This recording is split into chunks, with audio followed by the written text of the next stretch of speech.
आज जो टॉपिक रही बेस गुरुत्वपूर्ण टॉपिक नाम रोचे 30 वर्ष पर करवा 10टी हेल्थ टेस्ट। तो देखो आजिकल बहुत सारा रोग इमिति माड़ी बस आम जापर ना कारण टेस्ट करना जो परवर्ती समय जानते से रोग बढ़ी बढ़ी एत उपरକୁ पड़ जाऊँगी। तो से रोग भल करने बहुत टंका पैसा खर्च करने सहित आम बहुत रोग घाटी होती ठीक अच्छे। तेणु जदि आपण मैंने 30 वर्ष छुई गले 30 वर्ष जदि हो गलानी आपणकर यही सब टेस्ट निहाती भाव करूँ आपण मैंने जानीपारे जे आपणकर बॉडी कंडीशन ठीक अच्छी कौन रोग अच्छी कौन ना। तो कौन टेस्ट करेंगे प्रथम जिनस रोचे ब्लड प्रेशर।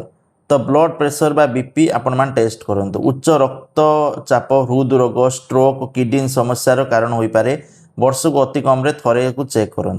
द्वितीय रही ब्लड सुगार डायबिटीज को शीघ्र चिन्हट करने फास्टिंग ब्लड सुगार माने उपास रे रही सुगार ब्लड टेस्ट करूँ।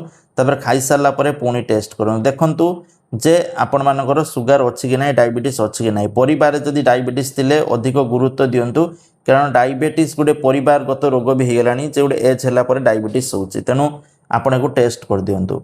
तापर होची कोलेस्ट्रॉल टेस्ट भल खराब कोलेस्ट्रॉल स्तर जानापी हृदरोगर विपद आकलन में साहाय्य करे एटा मध्य टेस्ट आवश्यक। ता सहित होची कंप्लीट ब्लड काउंट बा सीबीसी शरीर में रक्तहीनता संक्रमण बा अन्यान्य रक्त समस्या चिन्हट करिबारे साहाय्य करे। बहुत सारा लोकंकर रक्तहीनता हो रक्त संक्रमण हो अन्यान्य रक्त समस्या अच्छी कि ना आपण मैंने सीबीसी टेस्ट कले जानीपारे। तापर होची लिवर फंक्शन टेस्ट बा एलएफटी आपणकर लिवर ठीक भाव फंक्शन करुच्ची कि नहीं ताहा जानापी आपण मैंने टेस्ट करूँ। यकृतर स्वास्थ्य जानापी मद्यपान फैटी लिवर किंबा किसी औषध खाऊले विशेष उपयोगी एटा ठीक अच्छे। तापर होची किडनी फंक्शन टेस्ट बा केएफटी किडनी ठीक भाव काम करुच्ची कि नहीं जानापी टेस्ट कराए। विशेषकर उक्त रक्तचाप किंबा डायबिटीज थिले ताले किडनी फंक्शन ठीक भाव करछि कि नहीं चेक करवा आवश्यक। तापर होची थायराइड टेस्ट थायराइड टेस्ट बारंबार थका लगे ओजन बढ़िया किंबा कमिबा केश झड़िबा भली लक्षण देखागले आपण मैंने जानवे थायराइड होती।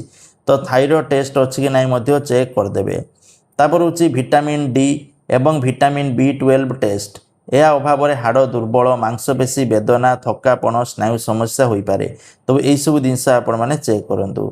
ता सहित आपण मैंने आखि आउ दांत परीक्षा करूँ वर्ष को थोड़े आखि आउ दांत चेक करूँ। दृष्टिशक्ति मुखर स्वास्थ्य परीक्षा करूँ। तापर होची BMI एवं कमरर माप केवल ओजन नुहे उच्चता अनुजाई BMI एवं कमरर माप जांच करूँ ठीक अच्छे। पेटर अधिक चर्बी थिले हृदरोग डायबिटीज विपद बढ़ी पारे। तेणु यही सब जिनस को निहाती भाव आपण मैंने चेक करूँ। ता सहित अतिरिक्त परीक्षा जदि आवश्यक हुए ताले महिला पाप सिमर ता सहित ब्रेस्ट एग्जामिनेशन डाक्तर परामर्श अनुसार जदि करुँच। पुरुषों प्रोटेस्ट संबंधी परीक्षा बयस लक्षण अनुजाई ECG किंबा अन्यान्य हृद परीक्षा करें जदि हार्ट ले किसी प्रॉब्लम आसूची। नहले बाकी जो 10टी नॉर्मल टेस्ट समस्ते करने आवश्यक। थैंक यू जय जगन्नाथ।